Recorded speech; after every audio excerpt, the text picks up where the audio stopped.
처세에 강한 사람이 부러울 때라는 제목으로 말씀 증거합니다. 처세에 강한 사람이 부러울 때. 지금은 코미디가 몰락했지만 코미디는 산업화 시대에 일상에 찌든 대한민국에게 잠시나마 웃음을 주고 또 카타르시스를 선물했습니다.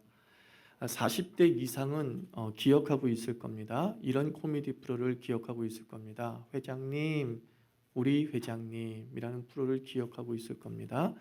사회 풍자 코미디였죠. 회장과 부하 직원의 관계를 통해서 사회를 비꼬고 정치를 비꼬았습니다. 부하 직원 중에서 이제 인상이 남는 직원이 있었는데 그 개그맨의 이름은 기억은 못하고 그 유행어만 기억이 납니다. 이런 거죠. 딸랑딸랑딸랑, 저는 회장님의 영원한 족입니다. 딸랑딸랑딸랑. 웃어야 된다는 얘기죠. 네. 앞으로 부동의 2인자 자리를 지켜냅니다. 다른 임직원들은 이 딸랑딸랑을 욕합니다. 경멸합니다. 그렇다고 해가지고 그들도 회장에게 직언을 하는 것은 아닙니다. 그저 딸랑이만 좋아하는 그 회장의 편애에 대해서 투덜거리고, 또 일부는 나는 저렇게는 회사 다니지 않을 거야, 저렇게는 치사하게 살지 않겠다라고 결심을 하지만 정작 사표는 쓰지 않습니다. 이 딸랑딸랑 전무를 세상은 이렇게 부릅니다. 처세에 강한 사람. 이 딸랑딸랑 전무를 세상은 이렇게 부릅니다. 자기 앞가름만 잘하는 사람. 우리는 은연중에 처세라는 단어를 경멸합니다. 그런데 처세라는 이 단어는 참 담백한 뜻을 가지고 있습니다. 한자어죠. 고처와 인간세. 그러니까 사람이 있는 곳에서 살아가는 것, 그게 처세예요. 사람이 있는 곳에서 살아가는 것, 세상살이, 그게 처세입니다. 처세술은 뭡니까? 세상살이법입니다. 단어의 의미 속에는 그 어떤 부정과 경멸과 조롱의 뜻이 담겨져 있지 않습니다. 그냥 세상살이법이 처세입니다. 그래서 처세의 국어사전의 의미가 무엇이냐? 사람들과 사귀어 살아감, 그것을 처세라고 정의해 두었습니다. 기독교인이 된다는 건 도인이 되는 것이 아닙니다. 기독교인이 된다는 건 자연으로 들어가서 유유자적하는 것이 아니죠. 요한복음 17장 18절에서 예수님께서 제자를 향해서 말씀하셨습니다. 아버지께서 나를 세상에 보내신 것 같이 나도 저희를 세상에 보냅니다. 세상으로 파송된 기독교 사명자가 기독교인입니다. 그래서 크리스천은 세상살이에 능해야 됩니다. 크리스천은 처세, 사람과 사귀어 어울려 사는 법에 능해야 합니다. 왜? 우리는 세상에 보내진 존재이기 때문에 세상살이에 능해야 된다.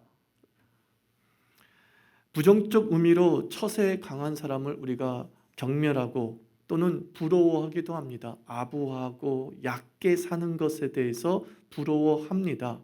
우리는 그 처세에 강한 사람, 또 자기 앞가름을 잘하는 사람을 경멸하거나 부러워하기에 앞서 우리가 어떤 사람이 되어야 되느냐? 우리 자신이 처세에 강한 사람이 되어야 합니다. 오늘 누가복음 16장 8절에서 예수님이 말씀하죠. 주인이 이 옳지 않은 청지기가 이를 지혜 있게 하였으므로 칭찬하였으니 이 세대의 아들들이 자기 시대에 있어서는 빛의 아들들보다 더 지혜롭다라고 말씀합니다. 그러니까 예수님께서 예수님을 따르는 사람, 참 착하게 사는 사람, 주님의 뜻을 따르고자 애쓰는 사람들을 보고서 안타깝게 말씀하는 거예요. 세상 물정 모르고 세상에 치여 사는 그 그리스도인을 보면서 세상 물정에 치여 사는 것은 하나님의 뜻은 아니다, 이런 뜻이에요. 세상에서 처세에 능한 사람에게 밀려서 무능하게 살아가는 것이 하나님의 뜻이 아니다. 처세 자체를 모르고 살아가는 것이 하나님의 뜻이 아니다. 이 말씀을 하고 있는 거예요. 세상이 어떻게 돌아가는지 알지 못하고 사는 것이 그리스도인이 아니다. 이 말씀을 하는 거죠. 그러면서 불의한 청지기 비유를 설명하신 거예요. 청지기가 있었습니다. 주인의 재산을 관리하고 있었는데 그 재산을 좀 이렇게 손해를 입혔습니다. 제대로 처리 못해서 손해를 입혔습니다. 그래서 주인이 안 되겠다, 얘를 해고해야겠다라고 마음을 먹었던 모양입니다. 근데 이 청지기가 눈치가 빨라서 나 잘리겠네, 나 좀 있으면 해고당했겠네 라고 감지를 하고 자기가 직분을 가지고 있는 동안에 자기의 능력을 동원해서 사람들, 주인에게 빚진 자를 부릅니다. 너 얼마 빚졌니? 100원 빚졌습니다. 80원만 갚아. 너 얼마 빚졌니? 1000원 빚졌습니다. 너 500원만 갚아. 그러자 사람들이 그 청지기를 너무나 좋아해서 나중에 그가 주인의 일을 그만둔다 할지라도 그 사람들과의 좋은 관계를 통해서 세상을 살아갈 수 있는 터전을 마련해 두었다는 거죠. 그것을 보고서 주인이 이야기합니다. 야, 저 행동은 옳지 않는데 참 똑똑하다. 행동은 옳지 않는데 세상살이법에 있어서는 참 지혜롭네 라고 평가를 내리는 것이죠.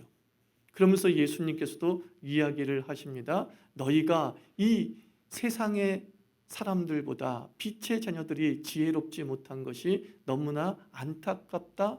너희가 작은 것에 충성하면 큰 것에서도 충성할 수 있다. 우리가 하나님을 섬김에 있어서 가장 작게 보이는 이 처세의 수단인 돈의 문제를 온전하게 해결하면 너희는 더 큰 하나님의 은총과 능력을 누리고 사명을 감당할 수 있다라고 하는 설명을 덧붙이십니다.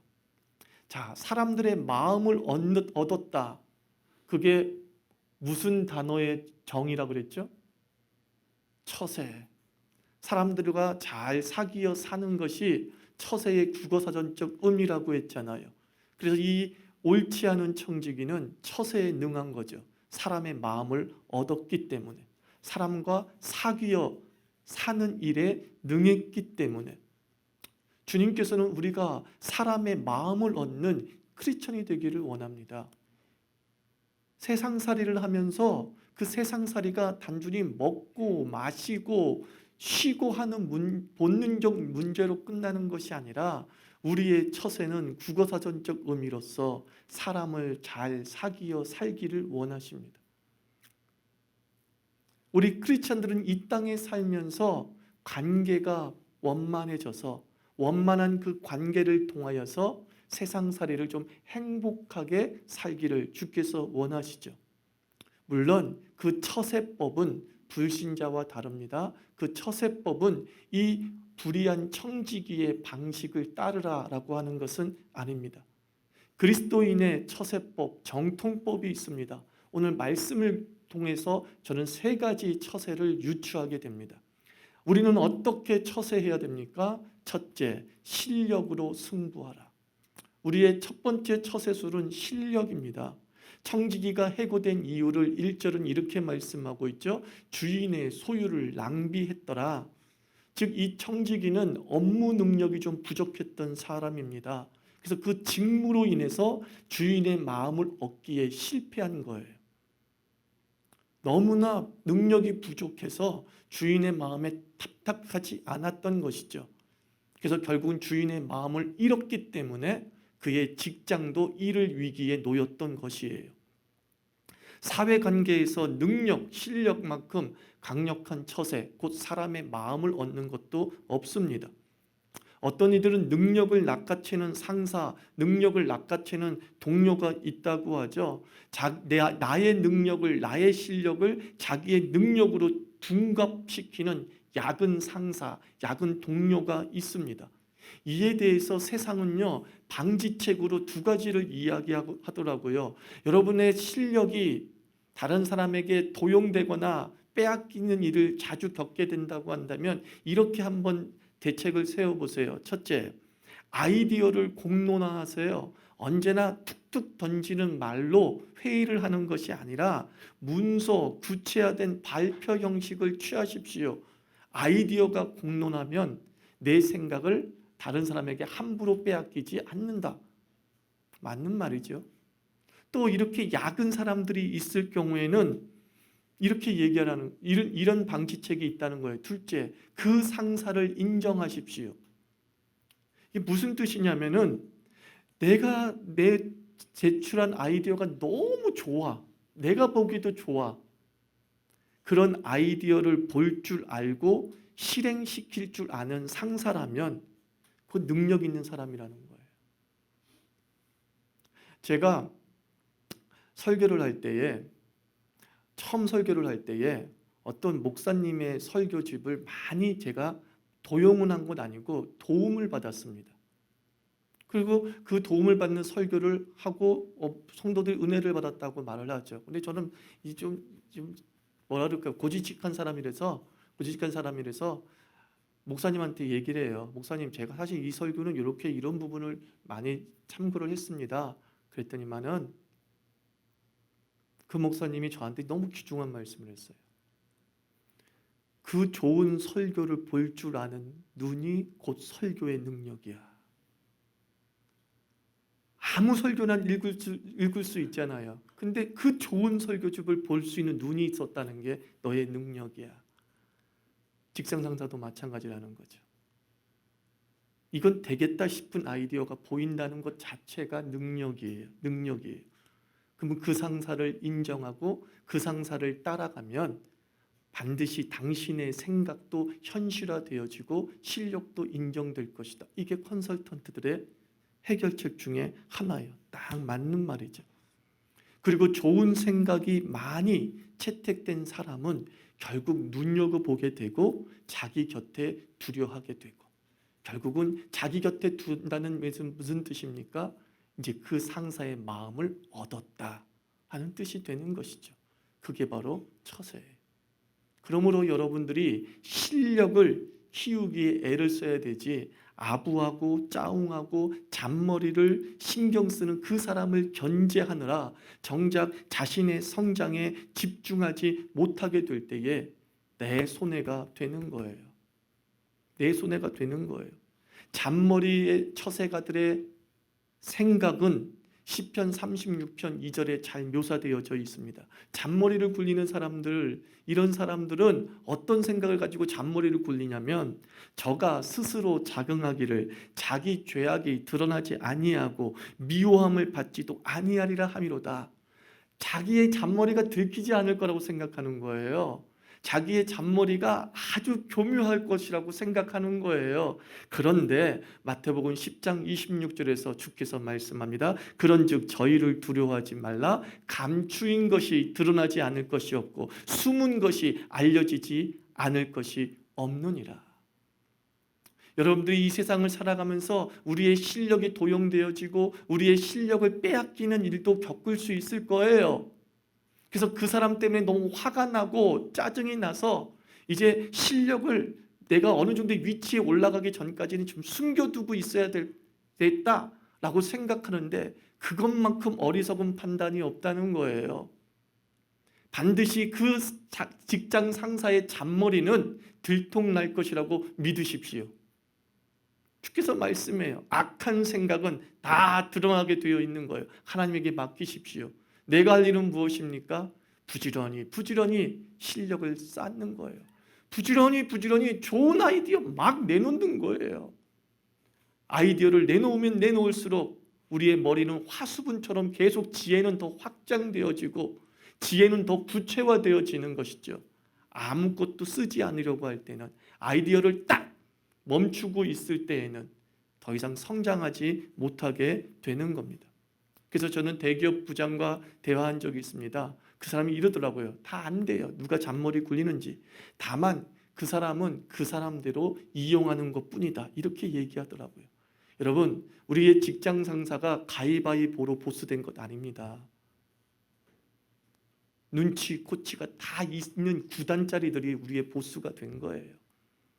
그 보스들이 어떻게 우리를 바라보고 있는지도 알아야 되는 거예요.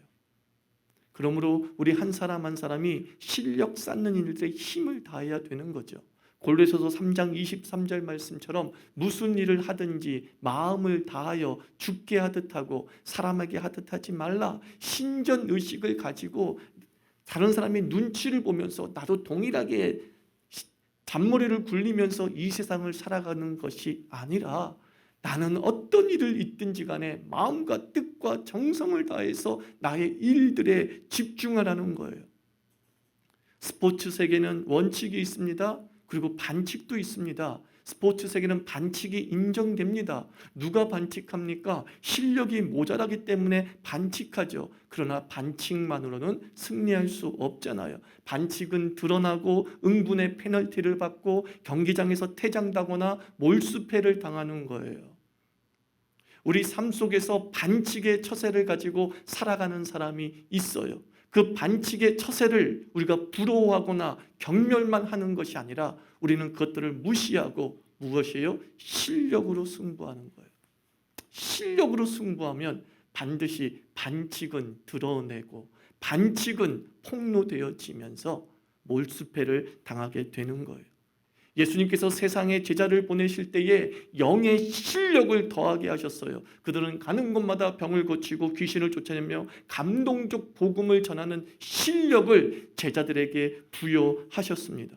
우리 안에 하나님의 능력이 있습니다. 하나님의 자녀의 실력이 있습니다. 그 잠재된 실력을 키우고 또한 후회 없이 실력을 발휘하는 최선을 다할 때에 이것이 바로 장기적 처세이고 이것이 바로 사람을 얻는 하나님의 비책인 줄 믿습니다. 여러분의 실력이 처세입니다. 여러분의 실력이 사람의 마음을 얻는 강력한 흡인력이 될 수 있음을 인정하고 실력을 키워야 됩니다. 둘째, 하나님의 처세는 지위의 권세를 발휘하라. 오늘 이 비유 말씀을 통해서 유추하는 두 번째 처세입니다. 지위의 권세를 발휘하라. 불의한 청지기는 자신이 현재 갖고 있는 지위의 권세를 10분 이용하고 있음을 보게 됩니다. 그리스도인은 착한 사람 신드롬에 빠져 있습니다. 내가 그리스도인인데 어떻게 화를 낼 수 있느냐? 내가 직장 상사로서 그리스도인으로서 다그치지를 못합니다. 지적하지를 못합니다. 강한 압박은 그리스도인답지 못한 모습인가? 항상 고민하면서 직장 생활하고 있는 거죠. 강한 압박을 주는 그리스도인은, 강한 압박을 주는 직장인은 그리스도인의 모습이 아닙니까? 아니죠. 그것이 그리스도인의 모습이에요. 일부예요. 예수님께서 불의한 모습 보고 잘못된 모습 보고서 바리새인에게 뭐라 그래요? 독사의 자식들아, 엄청난 독설로 압박을 해보시는 거예요.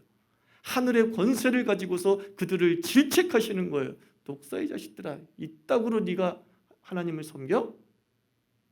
하늘의 권세를 예수님은 10분 사용하셨습니다. 베드로가 예수님의 십자가의 길을 막았을 때에 예수님께서 너무나 온유하고 너무나 부드러우신 분이기 때문에 이렇게 말씀하셨대요. 사단아, 부탁이 있는데 좀 빠져줄래? 내 소원이야. 성경을 읽으신 분은 그렇게 기록되지 않은 걸 아시죠? 주께서 말씀을 사단아, 네 뒤로 물러가! 지적하셨어요. 강하게 프레스를 주셨어요. 우리가 지위의 권세를 포기하면 세 가지 문제가 발생한다고 하죠. 첫째, 무시당합니다. 둘째, 일을 그르칩니다. 셋째, 책임을 지게 됩니다. 여러분, 내게 은혜 받은 사람이 대신 책임져 주지 않습니다. 세상은. 내가 이 잘못된 일을 하고 있는 모습에 대해서 눈 감아 줌으로 말미암아 그 사람이 나에게 은혜를 갚느냐, 그리고 그 책임을 내 책임입니다, 내가 떠안겠습니다라고 나서느냐? 그렇지 않단 말입니다. 내가 말단에 있을 땐 상관이 없겠지만 점점 직급이 높아지면서 누군가에게 명령해야 되고 누군가를 지시하는 위치에 올라서게 된 순간부터 우리는 그 지위의 권세를 정당하게 행사하라라는 거예요. 그 지위의 권세를. 우리가 양보와 희생을 지위의 포기로 오해하는 것 같습니다. 양보와 희생은 지위의 포기가 아니에요. 양보와 희생은 뭐냐? 악한 본성의 포기입니다.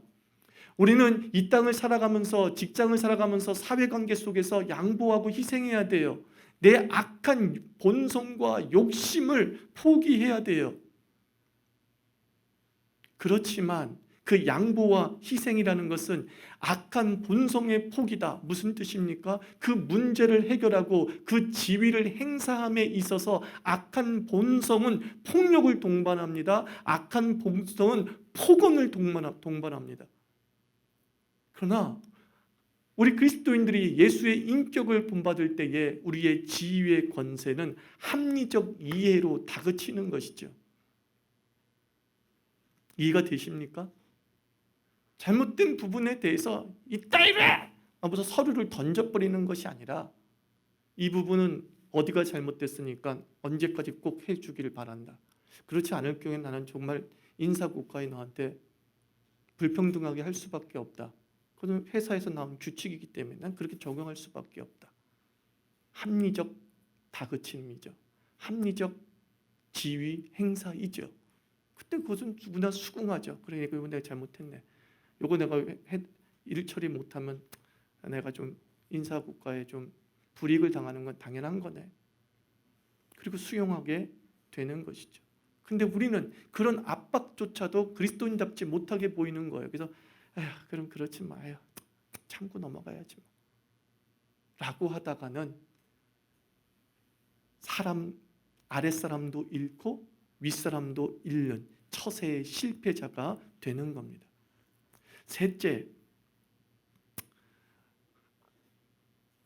셋째는 덕을 끼치라입니다. 덕을 끼치라. 이 청지기는 돈의 권세를 알았습니다. 돈을 사용할 줄 알았습니다. 그래서 예수님께서도 인정하시죠. 그 불의한 돈으로 친구를 사기라. 즉 사람의 마음을 얻으라 라는 것입니다. 베풀며 살라, 이것이 탁월한 처세죠. 베풀며 사는 사람을 싫어하는 사람이 없습니다. 그죠? 덕이라고 하는 단어를 한번 생각해 보시죠. 덕. 여러분, 덕을 어떻게 해석하고 있습니까? 덕이 많으시네요. 덕을 쌓으셨네요. 우리 부모님이 덕을 쌓으셔서 내가 이렇게 혜택을 본다고. 덕이라는 게 뭐예요? 덕을 끼친다는 게 뭐예요? 고민해 본 적 없으시죠? 그냥 좋게 대하는 게 덕이죠? 덕이란 꼭 기억하십시오. 그대의 수고를 높여주는 걸 덕이라고 하는 겁니다. 그대의 수고를 높여주는 것. 경제 용어로는 상여금이라고 하죠. 회사가 잘 됐다, 다 직원들의 수고 덕분이다 라고 했을 때 그 회사가 덕을 쌓는 거예요. 사회용어로는 복지라고 하죠. 당신 덕분에 우리나라가 행복합니다. 거린이 나라에 보탠 게 뭐가 있어? 거린이 우리나라 경제에 보탠 게 뭐가 있어? 이런 사고방식은 세상살이를 좀 팍팍하게 하죠. 도리어 나를 약탈하는 명분이 되어서 돌아옵니다. 왜 월급이 적어요? 네가 회사에 도움된 게 뭐가 있다고 그만큼 주는 것도 감사해. 내가 거린에게 했던 말이 나에게 그대로 돌아오는 거예요. 나는 거린이 추워도 이 대한민국 발전에 도움이 안 된다라고 생각을 해왔어요. 무슨 뜻이에요? 그 거린을 향해 덕을 쌓지를 못했어요. 덕을 쌓지 못하니까 나는 그대로 회사에 되돌림 받는 거예요. 네가 뭔 회사에 도움이 됐다고 그래? 그만큼 받는 것도 감사역이지. 이해가 되십니까? 덕을 쌓는다는 게 이런 개념인 거예요. 그대의 수고를 높여주는 게 쌓이면 결국 나의 수고가 높임받는 역사가 벌어지게 되는 것이죠. 덕이 모자른 곳에서는 사람을 잃고 마음 잃고 파국으로 치닫게 되는 거예요. 한 사람의 가치와 한 사람의 수고가 무시되는 관계 속에서는 사람의 마음을 절대 얻을 수 없다는 거예요.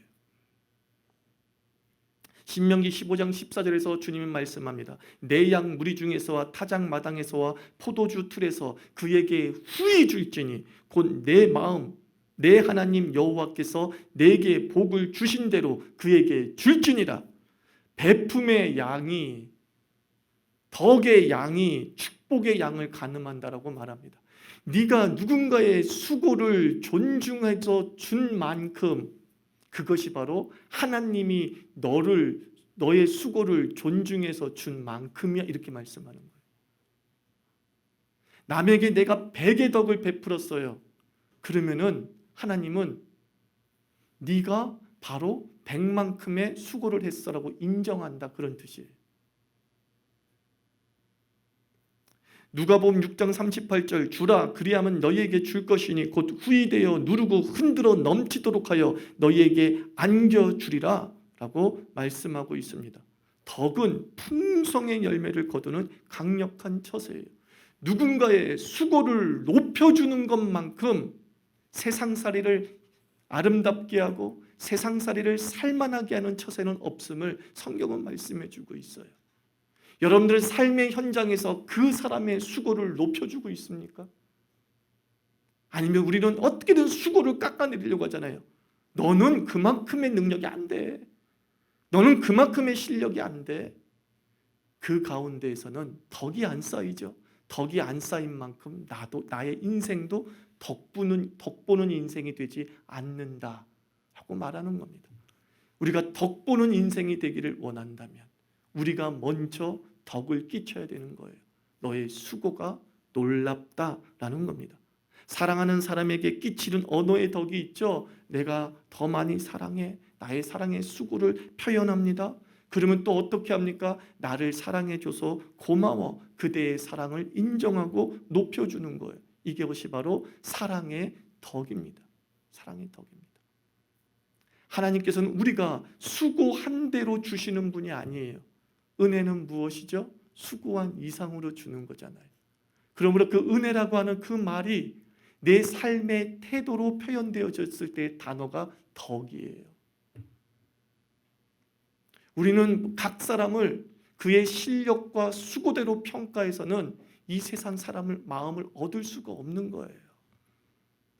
약간 기준을 낮춰서 그 사람이 50의 수고를 했음에도 불구하고 60의 수고를 했다라고 평가해 줄 때에 그 사람이 성장하게 되고 그 사람이 내 사람이 되는 거예요.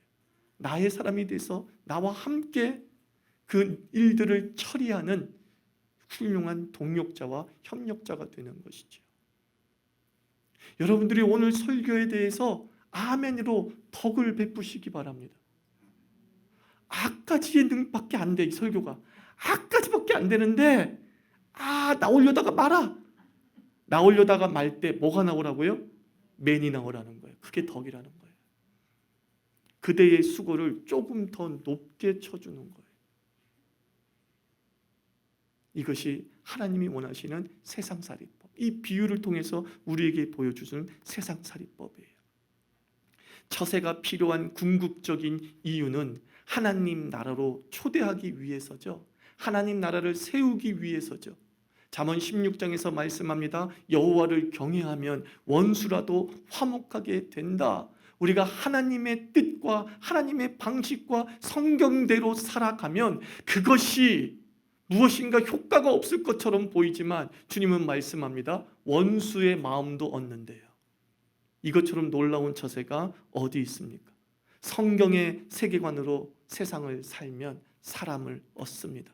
그 사람은 나의 복음 역시 기쁨으로 받아들이게 될 것입니다. 성경적 처세로 사는 사람이 많아질수록 그 세상은 하나님 나라에 가까워집니다. 성경적 처세를 우직하게 몰고 간 사람은 20년 뒤, 30년 뒤 보십시오. 당신이 얻은 사람의 마음이 무궁무진할 것입니다. 처세는 지극히 작은 충성이죠. 세상살이 하나님의 섭리대로 지혜롭게 임하는 것에서부터 하나님 나라의 영광은 시작되는 거예요. 사람 사귀어 살면서 우리는 그 어디나 하나님 나라를 만끽하기를 주께서 원하십니다. 우리 크리스천은 세상살이의 달인이에요. 사람과 사귀어 사는 일의 달인이에요. 사람의 마음을 얻는 일의 달인이에요. 이를 위해서 우리는 첫째, 어떻게 살자고요? 실력으로 승부하고. 둘째, 어떻게 살자고요? 지위의 권세를 발휘하며 사시고. 셋째, 어떻게 살자고요? 덕을 끼치며 살아보십시오. 그것이 하나님이 우리에게 주신 지혜로운 처세예요. 기도합시다.